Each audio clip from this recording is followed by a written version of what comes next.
ladies and gentlemen, at the outset, let me express that I am not been out here. Actually, in fact, I was invited last month by Green Teacher to speak on the occasion. And beyond that, I have been interacting with you on several occasions during elections, many times, in many of the rooms. And we have our previous Sanjeev Patil today, who has described our subject. And Patil has very rightly spoken with regard to the whole way of life, which we have to concentrate on the family itself.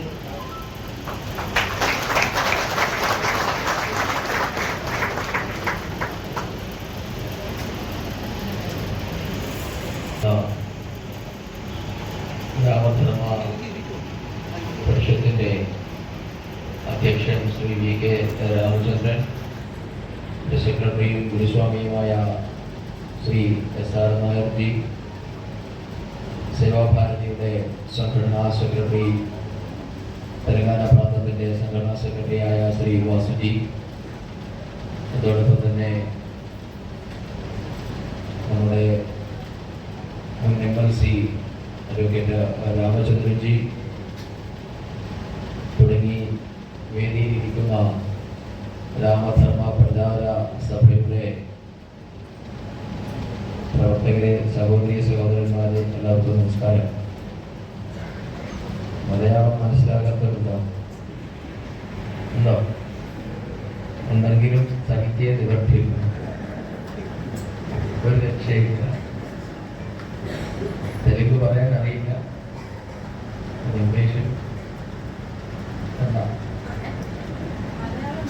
Malayalam മതി, നമുക്ക് എല്ലാവർക്കും മലയാളം. അപ്പോ 6 മണിയായി. എത്ര മണിക്കകത്തേക്ക് കാര്യത്തിന് വേണ്ടിയിട്ടാണ് നമ്മുടെ സംസ്കാരത്തോട്, നമ്മുടെ രാഷ്ട്രത്തോട് ഒക്കെയുള്ള മമതയും ബഹുമാനവും ഒക്കെയാണ് നമ്മളെല്ലാവരെയും ഇവിടെ എത്തിച്ചിരിക്കുന്നത്. ഇവിടെ ആമുഖമായി സംസാരിച്ച എല്ലാവരും പലവിധ ആശങ്കകളാണ് പങ്കുവച്ചത്. നമ്മുടെ സമാജത്തിന് ഐക്യമില്ല, നമ്മുടെ സമാജം സീരിയസ് അല്ല. അവരുടെ ആശങ്കകളൊന്നും അസ്ഥാനത്ത്. കാരണം അത്രയേറെ സംഭവ വികാസങ്ങളാണ് ഏകപക്ഷീയമായി നമുക്കെതിരെ ഇന്ന് ഈ ലോകത്ത് നടന്നുമായും. അതൊക്കെ കാണുമ്പോൾ ഈ സംസ്കാരത്തോടും സമാജത്തോടും ഒക്കെ സ്നേഹമുള്ള ഏതൊരാൾക്കും ആശങ്കയുണ്ടാകും. എന്തുകൊണ്ടാണ് ഇതിനെ ഒന്നും ചെറുക്കാൻ, അല്ലെങ്കിൽ ഇങ്ങനെ മതിയോ? അതാണ് നമ്മുടെ ആശങ്കയുടെ ഒരു പ്രധാന കാരണം. ഇങ്ങനെ ചെയ്താൽ മതിയോ എന്നൊരു ആശങ്ക എല്ലാവരിലും ഉണ്ട് എന്നത് യാഥാർത്ഥ്യമാണ്. പക്ഷെ അപ്പോഴും അതിന്റെ ഒരു ക്രിയാത്മകമായ ഒരു വശം നാം കാണാതെ പോകരുത്. ഇങ്ങനെയൊന്നും ആയിരുന്നില്ല നമ്മൾ എത്രയോ മാറിയിരിക്കുന്നു. അല്ലെങ്കിൽ ഹൈന്ദവ സമാജത്തിൽ RSS പറയുമ്പോൾ, അല്ലെങ്കിൽ പിൽക്കാലത്ത് ചില രാഷ്ട്രീയ പ്രസ്ഥാനങ്ങളൊക്കെ അത് പറയുമ്പോൾ നമ്മൾ അതിനെ, അല്ലെങ്കിൽ നമ്മൾ ഇൻ ദ സെൻസ് ഇവിടെ മറ്റുള്ളവർ അതിനെ തികച്ചും വർഗീയം എന്ന തരത്തിലേക്ക് ചിത്രീകരിക്കുകയും ഹൈന്ദവ ഐക്യം എന്നുള്ളത് മതപരമായ ഏതോ ഒരു കൂട്ടായ്മയാണ്, ഇതര വിഭാഗങ്ങൾക്കെതിരെയുള്ള ഒരു കൂട്ടായ്മയായിട്ടാണ് പലരും അതിനെ ചിത്രീകരിച്ചത്.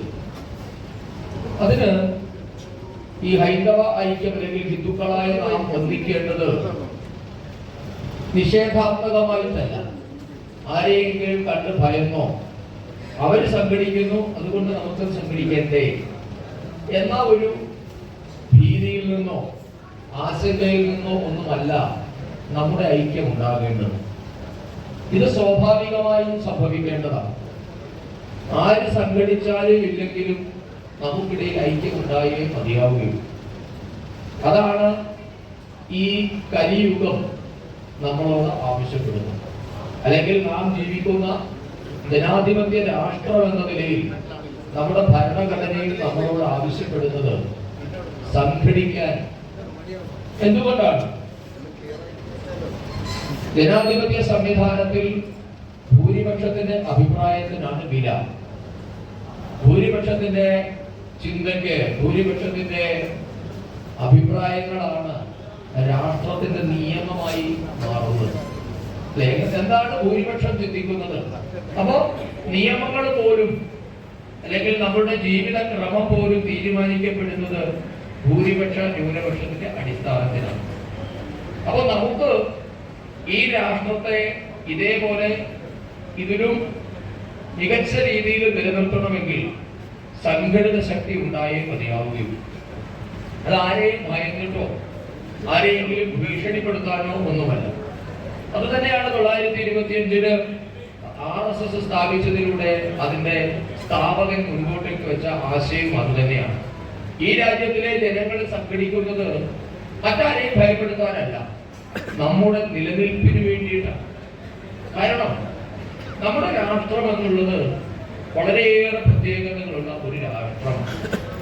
ലോകത്തില് നമുക്കറിയാം, ഐക്യരാഷ്ട്രസഭയുടെ കീഴിലും എല്ലാം കൂടെ ഒരു 200ഓളം രാജ്യങ്ങൾ പലയിടങ്ങളിലായി ഉണ്ട്. പക്ഷെ ഈ രാജ്യങ്ങൾക്ക് ഒന്നുമില്ലാത്ത ഒരു പ്രത്യേകത അത് ഭാരതത്തിൽ മാത്രമാണ്. ഇത് നമ്മൾ ഭാരതീയരായതുകൊണ്ട് നമ്മൾ അവകാശപ്പെടുന്നതല്ല. ലോകത്തിൽ ഭാരതത്തെ പറ്റി പഠിച്ചിട്ടുള്ള ചിന്തകന്മാരായിട്ടുള്ള എല്ലാവരും, അത് അവരുടെ ഏത് നാഷണാലിറ്റി ആയാലും, ഇന്ത്യക്കാരായാലും വിദേശികളായാലും, എല്ലാവരും പറഞ്ഞിരിക്കുന്നത് ഭാരതത്തിന്റെ പ്രത്യേകത എന്നുള്ളത് മറ്റൊരു രാജ്യത്തിനുമില്ല. ഈ രാഷ്ട്രം നിലനിന്നെങ്കിൽ മാത്രമേ ലോകത്തിന് പോലും നിലനിൽക്കുള്ളൂ. ഇപ്പൊ ലോകം നിലനിൽക്കണമെങ്കിൽ ഭാരതം നിലനിൽക്കേണ്ടത് അത്യാവശ്യമാണ്. ഈ ഒരു ചിന്ത നമുക്ക് എല്ലാവർക്കും ഉണ്ടാകണം. അതിനു വേണ്ടിയിട്ടാണ് നമ്മൾ സംഘടിക്കുന്നത്. അപ്പൊ ഭാരതീയരായ ജനങ്ങൾ സംഘടിക്കുന്നത് ആരെയും ഭീതിപ്പെടുത്താനോ ഭയപ്പെടുത്താനോ ആരെയെങ്കിലും ഭയന്നിട്ടോ അല്ല, മറിച്ച് ഈ ലോകത്തെ നിലനിർത്തണമെങ്കിൽ നമുക്ക് മാത്രമേ സാധിക്കുകയുള്ളൂ എന്ന ഉത്തരവാദിത്വ ബോധമാണ് നമ്മുടെ സംഘാടനത്തിന്റെ അല്ലെങ്കിൽ സംഘടിത രൂപത്തിന്റെ അടിസ്ഥാനമെന്നത്. വിവേകാനന്ദ സ്വാമികൾ വളരെ കൃത്യമായി പറഞ്ഞിരിക്കുന്നു, ഭാരതം നിലനിന്നാൽ ലോകം നശിക്കില്ല. നേരെ പറഞ്ഞു, ഭാരതം നശിച്ചാൽ ലോകം മുഴുവൻ നശിച്ചു പോകും. ഇത് നാം ഈ ആയിരത്താണ്ട് കാലങ്ങളായി, 10,000-കണക്കിന് വർഷങ്ങളായി നിലനിന്നു പോരുന്ന ഒരു ജീവിത ക്രമം ഉണ്ടാക്കിയെടുത്ത സംസ്കാരത്തിന്റെ ഭാഗമാണ്. ഈ സംസ്കൃതിക്ക് മാത്രമേ ഇതര വിഭാഗങ്ങളെ പറ്റി ചിന്തിക്കാനുള്ള വിശാലത ഉണ്ടായിട്ടുള്ളൂ. നമ്മുടെ നാട് മാത്രമേ ഇതര മനുഷ്യരെ പറ്റി, സഹജീവികളെ പറ്റി, സഹോദരന്മാരെ പറ്റി ഒക്കെ ചിന്തിച്ചിട്ടുള്ളൂ. ഇവിടെ നിന്ന് മാത്രമേ ഉദാത്തമായ മാനവിക മൂല്യങ്ങൾ ഉണ്ടായിട്ടുള്ളൂ. മറ്റുള്ള എല്ലാ രാഷ്ട്രങ്ങളും അവരവരെ പറ്റി ചിന്തിച്ചപ്പോൾ, തങ്ങളുടെ നിലനിൽപ്പിനെ പറ്റി ചിന്തിച്ചപ്പോൾ, കായബലം കൊണ്ട് അല്ലെങ്കിൽ മസിൽ പവർ കൊണ്ട് അധീശത്വം ഉറപ്പിച്ച് തങ്ങളുടെ സ്വാധീനം വർദ്ധിപ്പിക്കാൻ ശ്രമിച്ചപ്പോൾ ലോകത്തിലെ ഏക രാഷ്ട്രം ആയുധമെടുക്കുന്നതിനെ പറ്റി പോലും ചിന്തിക്കാത്ത ഒരു രാഷ്ട്രം. നാം ആയുധമെടുത്തില്ല എന്ന് പറഞ്ഞാൽ നമുക്ക് ആർക്കും ആയുധ വിധി അറിയാത്തതോ നാം ആരും കരുത്തന്മാരോ അല്ലാത്തത് കൊണ്ടല്ല, മറിച്ച് നാം അത്രയേറെ കരുത്തന്മാരായതുകൊണ്ട് നമുക്ക് ആയുധത്തിന്റെ ആവശ്യം ഉണ്ടായിരുന്നില്ല. ലോകത്തിലെ ഏറ്റവും സംസ്കൃത ചിത്തരായ മനുഷ്യൻ അധിവസിക്കുന്ന ഒരു മാനവികത ഉണ്ടായത് ഇവിടെ നിന്നാണ്. ഇപ്പൊ നമ്മള് പല ശാന്തി മന്ത്രങ്ങളൊക്കെ ഉണ്ടായത് ഭാരതത്തിൽ നിന്നാണ്.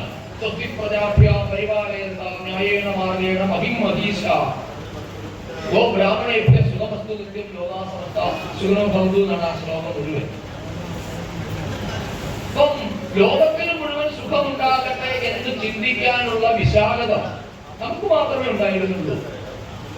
അതുകൊണ്ടാണ് നമ്മുടെ പൂർവികന്മാർ പറഞ്ഞ ആനോ ഭദ്ര കൃതവോ എന്തു വിശ്വത, ലോകം മുഴുവനുമുള്ള എല്ലാ നല്ല ചിന്തകളും നമ്മളിലെ അതിർത്തികൾ ഇന്നേ വരെ പൊട്ടിയടയ്ക്കാതിരുന്നത്.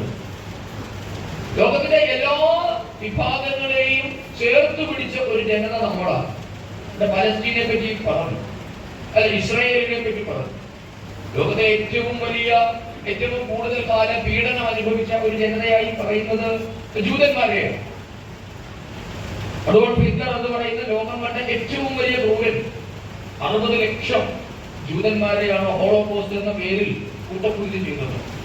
പക്ഷേ ലോകത്തിൽ ഏറ്റവും പീഡനം അനുഭവിച്ച ജനത ജൂതന്മാരായിരുന്നില്ല, മറിച്ച് ഭാരതീയരായിരുന്നു. നമ്മളാണ് ലോകത്തിൽ ഏറ്റവും കൂടുതൽ കാലം അടിമത്തത്തിലേക്ക് കടന്നുപോയ ഒരു ജനത. ജൂതന്മാരുടെ പോരാട്ട ചരിത്രം എന്നുള്ളത് ഒരു 2000 വർഷത്തെ ചരിത്രമേ ഉള്ളൂ. 2000 വർഷമായി അവർ പീഡനത്തിൽ ആയിരുന്നു. ലോകം മുഴുവൻ അവര് ചിതറി ഓടി, സ്വന്തം നാട്ടിൽ നിന്നും അവരെ പറിച്ചൊരുങ്ങി. അവർക്ക് സ്വന്തമായ ഒരു രാഷ്ട്രം പോലും ഉണ്ടായില്ല. അങ്ങനെയാണ് അവർ ലോകത്തിന്റെ എല്ലാ ഭാഗങ്ങളിലേക്കും അഭയം തേടി ചെന്നു. എല്ലാവരും അവർക്ക് നേരെ വാതിലുകൾ കുട്ടി അടച്ചു. കിട്ടിയ ലോകത്ത് എല്ലാ ഭാഗങ്ങളിലും ജൂതന്മാർ വേട്ടയാടപ്പെട്ടു. പക്ഷെ ജൂതന്മാരെ 2 കൈയിൽ നീട്ടി സ്വീകരിച്ചത് നാം ഭാരതീയർ മാത്രമേ. മലയാളികൾക്ക് അഭിമാനിക്കാം. ആദ്യം വന്ന് കയറിയത് നമ്മളുടെ തീരപ്രദേശത്താണ്. കൊച്ചിയിലെ മട്ടാഞ്ചേരി ഇന്നുകൊണ്ട് ജൂതത്തെരിവ്. ഗോവ, മട്ടാഞ്ചേരി, ബോംബെ മുതൽ അല്ലെങ്കിൽ ഗുജറാത്ത് മുതലുള്ള നമ്മുടെ തീരപ്രദേശം, ഗുജറാത്ത്, മുംബൈ, ഗോവ, മംഗലാപുരം തുടങ്ങി കൊച്ചി വരെ ജൂതന്മാര് വന്ന് കയറുകയും അവർക്കൊക്കെ അഭയം നൽകുകയും ചെയ്ത നാട് നമ്മുടേതാണ്. അതുകൊണ്ട് ചരിത്രപരമായി അതുകൊണ്ടാണ് ഇസ്രായേൽ എന്ന് പറയുന്ന രാഷ്ട്രവും ഭാരതവും തമ്മിലുള്ള ഒരു മാനസികമായ ഐക്യം നിലനിൽക്കുന്നത്. അതുകൊണ്ടാണ് ഞാൻ പറഞ്ഞു വന്നത്, നമുക്ക് മാത്രമേ ഇങ്ങനെ സഹായഹസ്തം നീട്ടാൻ സാധിച്ചിട്ടുള്ളൂ. നാം മാത്രമേ മറ്റുള്ളവരെ പറ്റി ചിന്തിച്ചുള്ളൂ. ഈ രാഷ്ട്രത്തിൽ നിന്നാണ് അറിവുണ്ടായത്. എന്റെ ഒരു പ്രവൃത്തിയും എന്റെ സമാജത്തെ ഒറ്റുകൊടുക്കുന്നതാവരുത് എന്ന് ചിന്തിക്കുമ്പോ നമുക്ക് ദേശസ്നേഹം താനേ ഉണ്ടല്ലോ. എന്ന് പണ്ട് വിവേകാനന്ദ സ്വാമി 1897 പറഞ്ഞു, അടുത്ത 50 വർഷത്തേക്ക് ബാധകമാണ്. അടുത്ത 50 വർഷത്തേക്ക് നിങ്ങളുടെ പൂജാമുറിയിലെ എല്ലാ വിഗ്രഹങ്ങളും എടുത്തു മാറ്റി. ഇത് പറഞ്ഞത് ഒരു സന്യാസിയാണ് പറഞ്ഞത്. ചിന്തിക്കാൻ പറ്റും ഇന്നത്തെ കാലത്ത് പൂജാമുറിയിലെ വിഗ്രഹം എടുത്തു മാറ്റിയാൽ മനസ്സിലെ പേടിയാണ്. സ്വാമികൾ പറഞ്ഞതാണ്, നിങ്ങളുടെ പൂജാമുറിയിൽ നിന്നും എല്ലാ വിഗ്രഹങ്ങളും എടുത്തു മാറ്റും, അവിടേക്ക് ഭാരതാംബയെ പ്രതിഷ്ഠിക്കാനാണ് പറഞ്ഞത്. അങ്ങനെ വന്നാൽ അടുത്ത 50 വർഷത്തിനകം നിങ്ങൾക്ക് സ്വാതന്ത്ര്യം കിട്ടുന്നത് പ്രവചിച്ചത് വിവേകാനന്ദനാണ്. 1897 അധികം 50 കൃത്യം. വിവേകാനന്ദ സ്വാമിയുടെ ഋഷിയായിരുന്നു. അതുകൊണ്ടാണ് അദ്ദേഹത്തിന് 1897 പറഞ്ഞത്. രാമേശ്വരം പറഞ്ഞതാണ്. സിലോണിൽ കൂടി ലോകമത മഹാസമ്മേളനത്തിൽ പോയി തിരികെ വരുന്നിട്ട് 2 വർഷത്തെ ലോക പര്യടനത്തിന് ശേഷം തിരികെ സിലോൺ വഴി രാമേശ്വരത്ത് വന്നിറങ്ങുമ്പോൾ വിവേകാനന്ദ സ്വാമികൾ ചെയ്ത പ്രസംഗത്തിൽ അദ്ദേഹം രാഷ്ട്രത്തോട് ആവശ്യപ്പെട്ടതാണ്, ഈ രാഷ്ട്രത്തിന് ഒറ്റ ദേവതയേ ഉള്ളൂ. നിങ്ങളുടെ പൂജാമുറിക്ക് ഇഷ്ടംപോലെ ദേവതമാരുണ്ടാകാം, പക്ഷെ നമ്മുടെ ദേവത അതാണ്, രാഷ്ട്രദേവതയാണ്.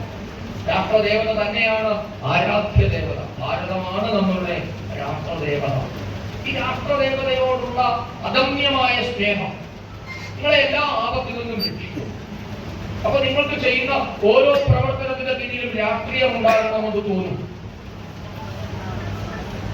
ഞാനിത് പറയാൻ വന്നത് ഇതിന് നിരവധി കാര്യങ്ങൾ നമ്മളെ ബാധിക്കാത്തതല്ല. അങ്ങനെ ബാധിക്കില്ല എന്നൊരു സമൂഹം ചിന്തിച്ചതിന്റെ പരിണിത ഫലമാണ് ഇവർ പറയാൻ തുടങ്ങിയ വഖഫ് അടക്കമുള്ള കാര്യങ്ങളിൽ ഉണ്ടായിട്ടുള്ളത്. അത്രേ ഉള്ളൂ. അതിനകത്ത് മറ്റു രാഷ്ട്രീയം ഒന്നുമില്ല. ഏതെങ്കിലും ഒരു മതവിഭാഗത്തിനെതിരെ നാം പറയുന്നതുമല്ല. ഈ രാഷ്ട്രമല്ല എന്റെ പ്രിഫറൻസ്, എന്റെ ഒന്നാം പരിഗണന എന്റെ നാടല്ല. അങ്ങനെ വരുമ്പോഴാണ് നാടിന് ഹാനികരമായി പലതും ഉണ്ടാകുന്നത്. എന്റെ ആദ്യ പ്രിഫറൻസ് എന്റെ നാടാണ്. അല്ലാതെ നിങ്ങൾക്ക് എന്താണ് പറയുന്നത്, നാളെ ചോദിക്കുകയാണ് ഭാരതം വേണോ അയോധ്യയിലെ രാമക്ഷേത്രം വേണോ എന്ന് ചോദിച്ചാൽ ഏത് വേണം? കൺഫ്യൂഷനാണോ? ഭാരതമാണ് വേണ്ടത് അല്ലേ? ഭാരതം ഉണ്ടെങ്കിലേ അയോധ്യയുള്ളൂ. അപ്പൊ നമ്മുടെ ആദ്യത്തെയും അവസാനത്തെയും പ്രിഫറൻസ് ഭാരതമാണ്.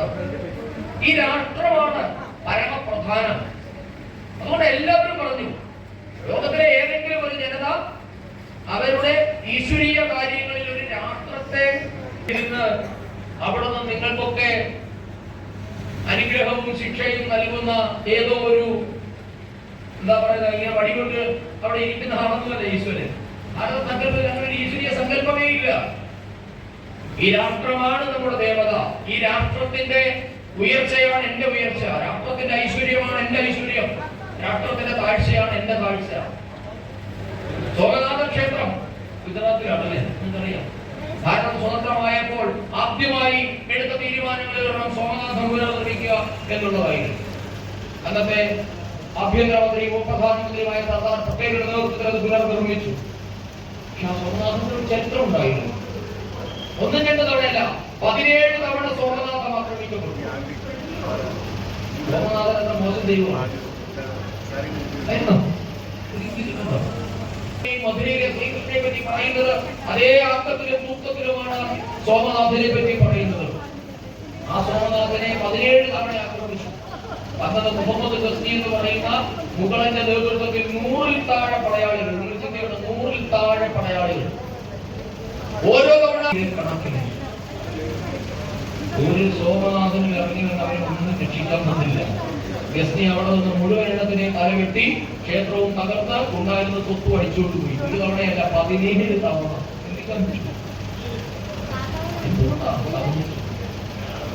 ഞാൻ മുമ്പ് പറഞ്ഞ രാഷ്ട്രബോധത്തിന്റെ അഭാവം, സംഘടിച്ചു നിൽക്കാനുള്ള ശേഷിയില്ലായ്മ. നാരായണഗുരുദേവൻ പറഞ്ഞില്ലേ, സംഘടിച്ചു ശക്തരാകുവിൻ, അല്ലെ? വിദ്യ കൊണ്ട് പ്രബുദ്ധരാകുവിൻ, സംഘടിച്ചു ശക്തരാകുവിൻ. വ്യവസായം കൊണ്ട് അഭിവൃദ്ധി നേടുവിൻ എന്നാണ് ഗുരുദേവൻ പറഞ്ഞത്. ഈ സംഘടിത ശക്തി ഇല്ലാതെയായിപ്പോയി. ആ സംഘടിത ശക്തിക്ക് മാത്രമേ മാറ്റം ഉണ്ടാക്കാൻ പറ്റൂ.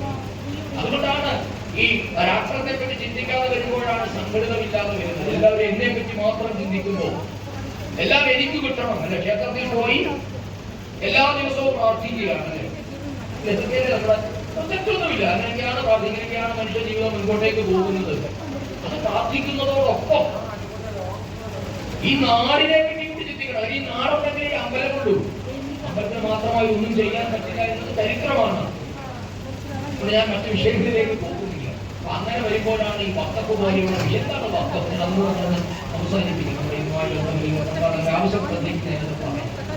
വഖഫ് എന്നുള്ളത് അള്ളാഹുവിന്റെ സ്വത്ത് എന്നാണ് വഖഫ്. വഖഫിനെ നിങ്ങൾക്ക് കാര്യങ്ങളൊക്കെ പറയുന്നത്.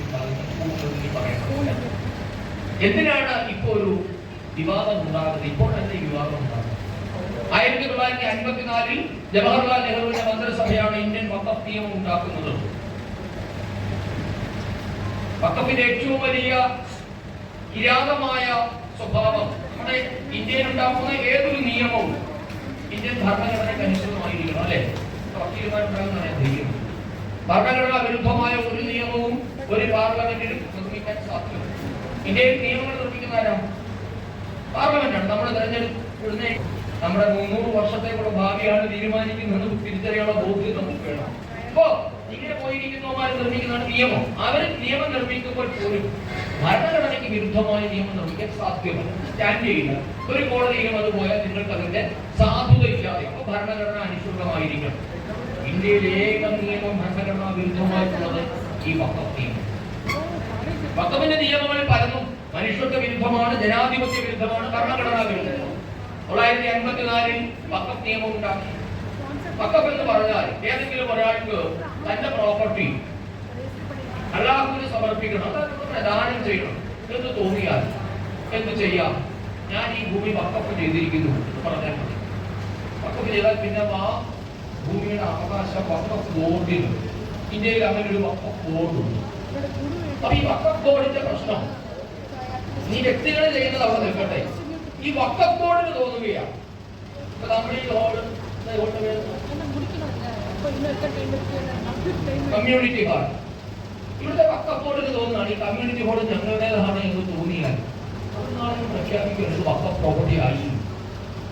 അങ്ങനെ നിങ്ങൾ എവിടെയെങ്കിലും നിയമം കേട്ടു? അങ്ങനെ പറ്റുമോ? പറ്റുമോ? അങ്ങനെ പറ്റിയിട്ടുണ്ട്. ഇന്ത്യയിൽ അങ്ങനെ നിയമമുണ്ട്.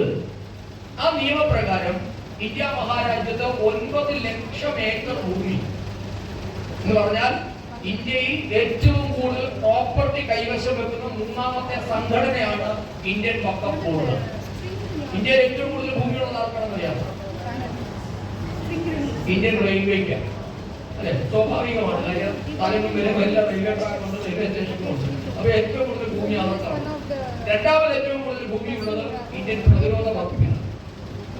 അത് ആർമി ആകട്ടെ, നേവി, എയർഫോഴ്സ്, BSF, പാരാമിലിറ്ററി ഫോഴ്സുകൾ, പോലീസ് തുടങ്ങിയ എല്ലാ പ്രതിരോധ സേനകൾക്കാണ് രണ്ടാമത് ഏറ്റവും കൂടുതൽ ഭൂമി. അത് കഴിഞ്ഞാൽ ഇന്ത്യയിൽ ഏറ്റവും കൂടുതൽ ഭൂമിയുള്ള ഒരു ഏജൻസി ഇന്ത്യൻ വഖഫ് ബോർഡാണ്. പിന്നെ ഇന്ത്യ മഹാരാജ്യത്ത് മൂന്ന് കാര്യങ്ങൾക്ക് മൂന്ന് കാര്യങ്ങൾ ഇന്ത്യയെ പറ്റി പറയുമ്പോൾ നമുക്ക് അങ്ങനെ പറയാം. മൂന്ന് കാര്യങ്ങളാണ് ഉറപ്പുള്ളത്. ഒന്ന്, നമ്മളെല്ലാവരും മരിക്കും, അല്ലേ? ഇത് തർക്കമില്ലല്ലോ. ജനിച്ച് ഓരോന്നും മരിക്കും. മരിക്കുന്ന അന്ന് വരെ നിങ്ങൾ എന്ത് ചെയ്യണം? ഏതെങ്കിലും രീതിയിൽ നികുതി കൊടുത്തേ മതിയാവും, അല്ലേ? നികുതി കൊടുക്കാതെ നിങ്ങൾക്ക് ഗ്യാസ് മിഠായി പോലും മേടിക്കാൻ പറ്റും. ഇനി മൂന്നാമത്തെ ഉറപ്പുള്ള കാര്യം അറിയോ? നിങ്ങൾ എല്ലാ ദിവസവും ഏതെങ്കിലും ഒരു വഖഫ് ലാൻഡിൽ കൂടി കടന്നു പോകുന്നുണ്ടാകും. ഇതാണ് മൂന്നാമത്തെ ഉറപ്പ്. അത്ര വിശാലമാണ് ഇന്ത്യ മഹാരാജ്യത്തെ വഖഫിലുള്ള ഭൂമി. ചുമ്മാ പറയുന്നതല്ല. 9 ലക്ഷം ഏക്കർ ഭൂമി, ഏകദേശം 1.5 ലക്ഷം കോടി രൂപയുടെ പ്രോപ്പർട്ടി ഉണ്ട്. ആരുടെ നിലയിരിക്കുന്നത്? മുസ്ലിം സമുദായത്തിൽ ഒരു ഗുണമുണ്ടെന്ന് എനിക്ക് തോന്നുന്നില്ല. ആകെ 200 ആൾക്കാരാണ് ഇന്ത്യൻ വഖഫ് ബോർഡിലുള്ളത്. ഇന്ത്യ മഹാരാജ്യം മുഴുവൻ വഖഫ് ബോർഡുകൾ നിയന്ത്രിക്കുന്ന 200 പേരാണ്.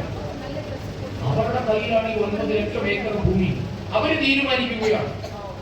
അങ്ങനെയാണ് ഇത് ഈ അടുത്ത വിഷയമുള്ളത്. 2022 തമിഴ്നാട്ടില് തൃശ്ശിനാപ്പള്ളി എന്ന സ്ഥലത്തുണ്ട്. തൃശ്ശിനാപ്പള്ളി ജില്ല, ട്രിച്ചി എന്നറിയപ്പെടുന്ന തൃശ്ശിനാപ്പള്ളിയില് രാജഗോപാൽ എന്ന് പറയുന്ന ഒരു മനുഷ്യൻ, അദ്ദേഹം തിരുച്ചെത്തുറ എന്ന് പറയുന്ന ഗ്രാമം അറിയുന്നുണ്ടാവും.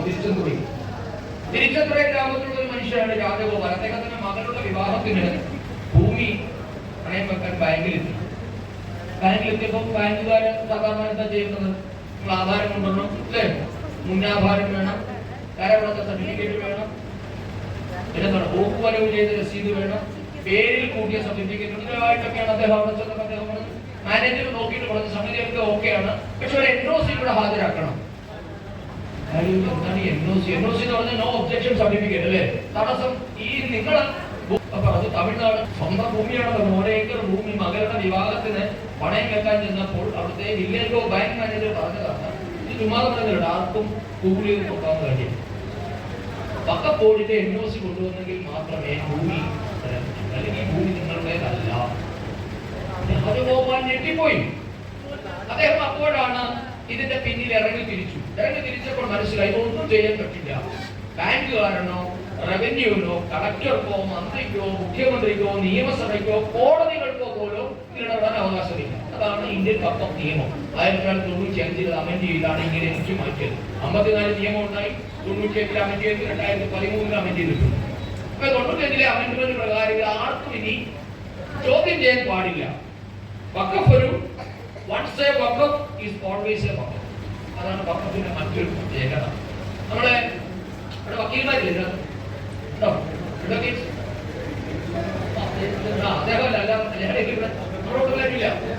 ശരി. അപ്പോ ഞാൻ വക്കീലെന്ന് പറഞ്ഞു. നിയമത്തിൽ പ്രൂഫ് ഓഫ് ബേർഡൻ ഇല്ലേ എന്ന് പറയുന്ന ഒരു സാധനം. എന്താ പ്രൂഫ് ഓഫ് ബേർഡൻ?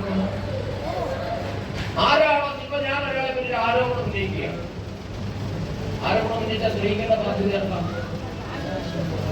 പറയുന്ന എനിക്കോ കേൾക്കുന്ന നിങ്ങൾക്കോ? ആരുടെ ബാധ്യത? കേൾക്കുന്നവർക്കാണോ? ആണോ? അപ്പൊ ഞാൻ എന്തെങ്കിലും പറഞ്ഞതോ? ഞാൻ ആരോപണം പറഞ്ഞാൽ തെളിയിക്കേണ്ട ബാധ്യത ആർക്കാ? എനിക്കാണല്ലേ? അതിനാണ് നിയമത്തിൽ പ്രൂഫ് ഓഫ് ബേർഡൻ എന്ന് പറയും. ഇത് കോടതികളിൽ എല്ലായിടത്തും പാലിക്കപ്പെടുന്ന ഒരു ഇന്ത്യൻ കോൺസ്റ്റിറ്റ്യൂഷൻ പറയുന്ന കാര്യമാണ്. ആരോപണം ആര് ഉന്നയിക്കുന്നോ തെളിയിക്കാനുള്ള ബാധ്യതയും അയാൾക്കാണ്. പക്ഷെ വിചിത്രം എന്ന് പറയട്ടെ, വഖഫിന്റെ കാര്യത്തിൽ മാത്രം പ്രൂഫ് ഓഫ് ബേർഡൻ നമുക്കാണ്. വഖഫ് നിയമം ആർക്കും പരിശോധിക്കാം. 1995 വഖഫ് നിയമം അമെൻഡ് ചെയ്ത വഖഫ് നിയമം ആർക്കും പരിശോധിക്കാം. അതിൽ പറയുന്ന പ്രൂഫ് ഓഫ് ബേർഡൻ ആർക്കാണ്? നമുക്കാണ്. എന്റെ ഭൂമി കൈയേറിയിട്ട് ഇത് വഖഫാണ് എന്ന് പറഞ്ഞാൽ അല്ലെന്ന് തെളിയിക്കേണ്ട ബാധ്യത എനിക്കാണ്. ആണെന്ന് തെളിയിക്കാൻ അവിടെ ഒരു ഡോക്യുമെന്റും വേണ്ട. ഇങ്ങനെ ഇന്ത്യൻ രാജ്യത്ത് നിയമം ഉണ്ടാകും. ഈ നിയമം ഉണ്ട്. അതാണ് നാം അനുഭവിക്കുന്ന ഗതികേട്. അപ്പൊ പ്രൂഫ് ഓഫ് ബേർഡൻ ആരോപണം ഈ രാജഗോപാൽ ഇറങ്ങിത്തിരിക്കുകയാണ്. ഈ ഭൂമി തലമുറകളായി കൈമാറ്റം ചെയ്ത് കിട്ടിയ ഭൂമിയാണെന്ന് ഓർക്കണം. എന്റേതാണ്. വിചിത്രമായ ഒരു കാര്യം, ആ ഗ്രാമത്തിൽ ഒറ്റ മുസ്ലിം പോലുമില്ല. ഈ തിരുച്ചെത്തുറ എന്ന് പറയുന്ന ഗ്രാമത്തിൽ ഒരു മുസ്ലിം പോലുമില്ല എന്ന് മാത്രമല്ല, തിരുച്ചെത്തുറയിൽ വലിയൊരു ശിവക്ഷേത്രമുണ്ട്. 1700 വർഷം പഴക്കമുണ്ട് ആ ക്ഷേത്രത്തിൽ. എന്ന് പറഞ്ഞാൽ എന്താ അറിയോ? ഇസ്ലാം ഉണ്ടാകുന്നതിന് 250 വർഷം മുമ്പ് വഴക്കമുണ്ട് ആ കേരളത്തിന്. ഇസ്ലാം ഉണ്ടായതെന്ന 1400 വർഷമായിരുന്നു അല്ലേ? അതിനും പഴയ ക്ഷേത്രം പോലും വഖഫിന്റേതാണ് എന്ന് കേസ് നടക്കുകയാണ്. അപ്പൊ വഖഫ് കൗൺസിൽ തീരുമാനിച്ചാൽ നിങ്ങൾ ഒരു സിവിൽ കോടതികളിലും, ഇന്ത്യയിലെ ലാൻഡ് നിയമങ്ങളൊക്കെ ക്രിമിനലോ സിവിലാണ് അല്ലെ? ഭൂമി സംബന്ധമായ തർക്കങ്ങളെല്ലാം സിവിൽ കോടതികളിലാണ്. നിങ്ങൾക്ക് ഇന്ത്യയിലെ ഒരു സിവിൽ കോടതിക്കും അത് ചോദ്യം ചെയ്യാനുള്ള അവകാശമില്ല. വിചിത്രമല്ലേ കാര്യങ്ങൾ? നിങ്ങൾ ഹൈക്കോടതിയിൽ പോകണം. ഹൈക്കോടതിയിൽ പോയാലോ തെളിയിക്കേണ്ട ബാധ്യത എനിക്കാണ്. എന്റേതാണെന്ന് ഞാൻ പറഞ്ഞാൽ പോരാ, നിങ്ങളുടെ നല്ലതും കൂടെ ഞാൻ തെളിയിക്കണം. അത് എങ്ങനെ തെളിയിക്കുന്നത് നമുക്കറിയില്ല. ഇതാണ് നോക്കുന്നത്. ഇതിനെതിരെയാണ് രാജ്യമെമ്പാടും കർണാടകയിൽ വലിയ വിഷയങ്ങൾ നടത്തുന്നു. ഗുജറാത്തില് സൂറത്തിലെ മുനിസിപ്പൽ ഗ്രൗണ്ട് സർക്കാർ പുറത്തു പോകുന്നതിന് മുൻപ് നിയമത്തിക്ക് വിലയുള്ള സ്ഥലം എവിടെയാ? മുംബൈയിലെ നരിമാൻ പോയിന്റ് എന്ന് പറയും. പിന്നീട് ന്യൂട്ടൺസ് ന്യൂഡൽഹിയിലാണ് ഏറ്റവും കൂടുതൽ. അവിടെയൊക്കെ ഭൂമി അളക്കുന്നത് സ്ക്വയർ മീറ്റർ ആണ്. നമ്മുടെ സെന്റിനാണ് വരെ അല്ലേ?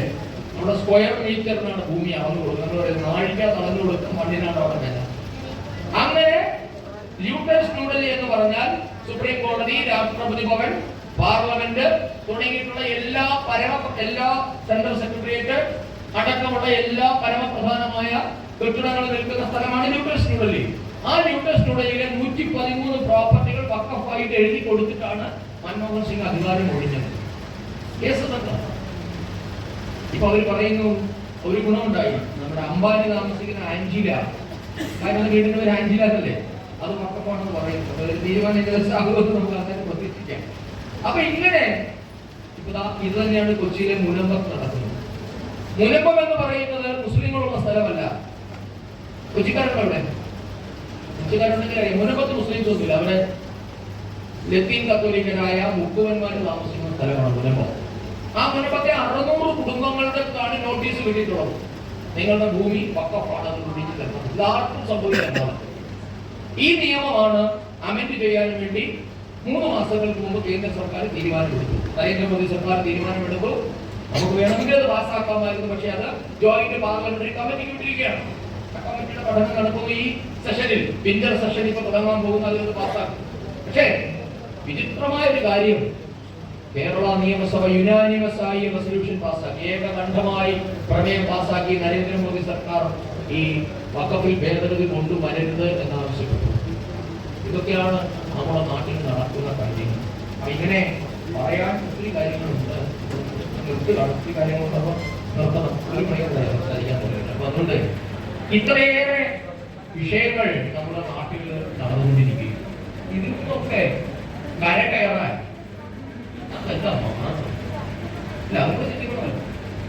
ഇത്രയേറെ പ്രശ്നങ്ങൾ നാട്ടിലുണ്ട്. ആ ഗുരുദേവൻ പറഞ്ഞതാണ്, സംഘടിച്ച് ശക്തരാണ്. മജോറിറ്റിയാണ് കാര്യങ്ങൾ തീരുമാനിക്കുക അല്ലെ? നമ്മൾ പറയല്ലേ, കരയുന്ന കുഞ്ഞിനെ പാലുള്ളൂ. അതൊക്കെ അമ്മ വിചാരിക്കും കുഞ്ഞ് സുഖമായ ഉറങ്ങാണെങ്കിൽ വെച്ചത്തില്ലെന്ന് വിചാരിക്കും. കുഞ്ഞ് കരഞ്ഞാലേ അമ്മ പോലും ഓർക്കുള്ളൂ, അയ്യോ ഇതിന് പാല് പറ്റില്ലല്ലോ. അതുകൊണ്ട് നമുക്ക് സംഘടിതമായ ശക്തികൾ. നിങ്ങൾക്ക് വ്യത്യസ്തരാകാൻ നിരവധി കാര്യങ്ങളുണ്ട്. മനുഷ്യന്റെ അടിസ്ഥാനം തന്നെ വൈജാത്യമാണ്. രൂപത്തിൽ, ഭാവത്തിൽ, വേഷത്തിൽ, ശബ്ദത്തിൽ, ഭാഷയിൽ, വിദ്യാഭ്യാസത്തിൽ, സംസ്കാരത്തിലൊക്കെ വ്യത്യസ്തത നിങ്ങൾക്ക് കാണാൻ പറ്റും. സാമൂഹ്യ നിലവാരത്തിൽ, ചെയ്യുന്ന ഉദ്യോഗത്തിൽ ഒക്കെ വ്യത്യസ്തതകളാണ് നമുക്കുള്ളത്. പക്ഷേ ഈ വ്യത്യസ്തതകളുടെ പിറകെ പോയാൽ നമ്മുടെ മക്കൾക്ക് ഈ നാട്ടിൽ ജീവിക്കാൻ പറ്റാതെ. അതുകൊണ്ട് നമുക്ക് വേണ്ടത് വൈജാത്യമല്ല. ഈ വൈജാത്യങ്ങൾക്കെല്ലാം ഇടയിൽ കൂടി ഒരു അന്തർധാരയുണ്ട്. ഇതിനെ എല്ലാത്തിനെയും സജീവമാക്കിയതിന് എപ്രകാരമാണോ മാലയിൽ നൂല് പ്രവർത്തിക്കുന്നത് അല്ലെ? നൂലിനെ സംബന്ധിച്ച് വലിയ മണവും ഗുണവും ഒന്നുമില്ല. എല്ലാ പേരും പ്രശസ്തിയും പൂവിനാണ് അല്ലെ? പക്ഷെ ആ നൂലില്ലെങ്കിലും മാലയാകില്ല. അപ്പൊ ആ നൂല് അത് അദൃശ്യമാണ്. പൂവ് കൊണ്ട് നമുക്ക് ആ നൂല് കാണാൻ പറ്റില്ല. പക്ഷെ അദൃശ്യമായ ആ നൂലില്ല എങ്കിൽ പൂവ് മാലയാകില്ല എന്ന് പറഞ്ഞതുപോലെ നമുക്ക് അങ്ങനെ അദൃശ്യമായ ഒരു നൂല് നമുക്ക് വേണം. അതാണ് നമ്മളുടെ സനാതന ധർമ്മത്തിലുള്ള വിശ്വാസം. ഈ സംസ്കൃതിയെ നിലനിർത്തുന്ന ദൃഢനിശ്ചയം, ആ ഒരു നിശ്ചയം നിങ്ങൾക്കുണ്ടോ എങ്കിൽ നിങ്ങളുടെ എല്ലാ വിഷമതകളെയും എല്ലാ വൈജാത്യങ്ങളെയും മറികടക്കാൻ നിങ്ങൾക്ക് പ്രേരണയാകും. അല്ലെങ്കിൽ നിങ്ങളിങ്ങനെ വിഘടിച്ചുകൊണ്ടേയിരിക്കും. നമ്മളിങ്ങനെ വിഘടിച്ചു നിന്നപ്പോഴൊക്കെയാണ് ഈ രാഷ്ട്ര അടിമത്തത്തിലേക്ക് പോയത്. ഈ രാഷ്ട്രം ആയിരക്കണക്കിന് വർഷം, ആയിരത്താണ്ട് കാലത്തെ അടിമത്തം അനുഭവിച്ചു. എന്തുകൊണ്ടാണ്? ഈ തനത് ജനതയായ ഹൈന്ദവ ജനതയ്ക്ക് ഈ രാഷ്ട്രത്തോടുള്ള ബോധം കുറഞ്ഞതുകൊണ്ട്, ഈ രാഷ്ട്രത്തിലെ ജനങ്ങൾ തമ്മിലുള്ള ഐക്യം ശക്തമല്ലാതെ ഇരുന്ന് നമുക്കിടയിൽ തന്നെയാണ് വഞ്ചകന്മാരുണ്ടായത്, അല്ലെ, വർഗവഞ്ചകന്മാരുണ്ടായിരുന്നത്. ചെറിയ കാര്യസാധ്യത്തിന് വേണ്ടി, ചെറിയ ചെറിയ വിഷയങ്ങൾക്ക് വേണ്ടി കൂട്ടത്തിലുള്ള ഒരാളെ ഒറ്റുകൊടുക്കാൻ ആയിരത്താണ്ട് കൊല്ലം നാം അടിമത്തത്തിലേക്ക് പോകുക എന്ന് നമുക്ക് ചിന്തിക്കാനേ പറ്റില്ല. ഈ 1000 വർഷം അടിമത്തത്തിലായിരുന്നിട്ടും നമ്മുടെ നാട് ഇന്ന് നിലനിൽക്കുന്നുണ്ട്. അതിൽ നമുക്കൊക്കെ അഭിമാനം വേണം. ലോകത്തിൽ ഒരു രാഷ്ട്രത്തിലും ഇങ്ങനെ തിരിച്ചു കയറാൻ പറ്റിയിട്ടില്ല. നിങ്ങൾ ലോക ചരിത്രം എടുത്തു നോക്കും. തകർന്ന രാജ്യങ്ങൾ തകർന്നു തന്നെ, ഒരിക്കലും തിരിച്ചു വന്നിട്ടില്ല. പക്ഷെ അങ്ങനെ സമ്പൂർണമായി തകരാത്ത ലോകത്തിലെ ഏക ജനത നമ്മുടെ വലിയ ഫൈറ്റേഴ്സാണ്. നമുക്ക് നമ്മളെ പറ്റി വലിയ അഭിമാന ബോധം വേണ്ടത്. നമ്മൾ വിചാരിക്കും നമ്മളെല്ലാം ഒരു മോശക്കാരുമല്ല. നമ്മളുടെ ദൈനംദിനം നമ്മൾ അതിനോട് ചെറുത്തു നിന്നുകൊണ്ടിരിക്കുകയാണ്. ലോകം കീഴടക്കാൻ വന്ന അലക്സാണ്ടർ തോറ്റു തുന്നം പാടിയത് നമ്മുടെ മുൻപിലാണ്. ലോകത്തിൽ അലക്സാണ്ടർ തോറ്റു ഒറ്റ ജനതയുടെ മുന്നിലാണ്, ഭാരതത്തിന്റെ മുൻപിലാണ്. ഞാൻ മുമ്പ് പറഞ്ഞൊരു കാര്യം ഇടയ്ക്ക് വെച്ച് വിട്ടുപോയി.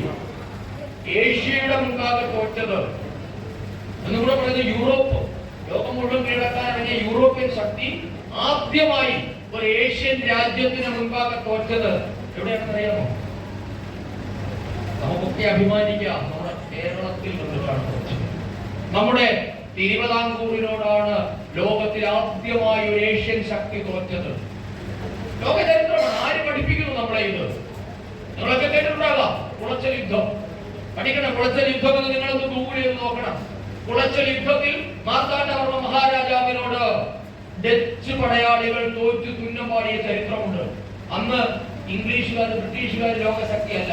അന്ന് ഡച്ചുകാരാണ് വലിയ ശക്തി. ഡെൻമാർക്കായിരുന്നു ലോകത്തിലെ വലിയ ശക്തി. ഡച്ച് ഈസ്റ്റ് ഇന്ത്യ കമ്പനിയാണ് ഉണ്ടായിരുന്നത്. ആ ഡച്ചുകാര് ലോകത്തിൽ ആദ്യമായി ഒരു രാഷ്ട്രത്തോട് തോറ്റത് നമ്മുടെ ഭാരതത്തോടാണ്. അത് നമ്മുടെ തിരുവിതാംകൂറിനോടാണ്, നമ്മുടെ മാർത്താണ്ഡവർമ്മ മഹാരാജാവിനോടായിരുന്നു. കുളച്ചൽ യുദ്ധത്തിൽ വെച്ച് സമ്പൂർണമായി ഡച്ച് സൈന്യം തോറ്റു തുന്നം പാടി. ഡച്ച് സൈന്യാധിപനായിരുന്ന ഡെലനോയ്, കേണൽ ഡെലനോയ് എന്ന് പറയുന്ന പാശ്ചാത്യനായ സൈനിക ഓഫീസർ തിരുവിതാംകൂറിന്റെ അടിമയായി തിരുവിതാംകൂർ പട്ടാളത്തിന്റെ പിന്നീട് വലിയ പടത്തലവനായി മാറിയ ചരിത്രം നമ്മുടെ മക്കളെ നമ്മൾ പഠിപ്പിക്കണം.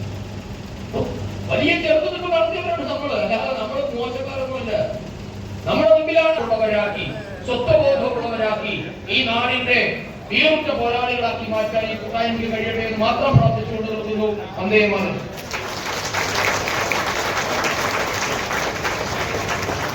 ദീർഘമായ ഒരു പ്രസംഗമായിരുന്നു. സമയക്കുറവുകൊണ്ടാണ്. ഈ സമയമുണ്ടെങ്കിൽ അദ്ദേഹത്തിന് ഇത് തുടർന്നു പോകുന്നതിൽ വലിയ ഉദ്ദേശമൊന്നുമില്ല. സമയക്കുറവുകൊണ്ട് അദ്ദേഹത്തിന്റെ ഇവിടെ പലരും വന്ന് പറയുണ്ടായി. ആൾറെഡി ദൈവം സ്റ്റാർട്ടായി കഴിഞ്ഞു. നമ്മൾ വളരെ തന്നെ എന്തായാലും വളരെ സുദീർഘമായ ഒരു പ്രസംഗമായിരുന്നു. അദ്ദേഹം നമ്മളോട് പറഞ്ഞ കാര്യങ്ങൾ ഒരു ചുരുക്കം ഭാരതത്തിന്റെ പ്രത്യേകത ലോക നിലനിൽപ്പിന് അത്യാവശ്യമെന്നാണ്.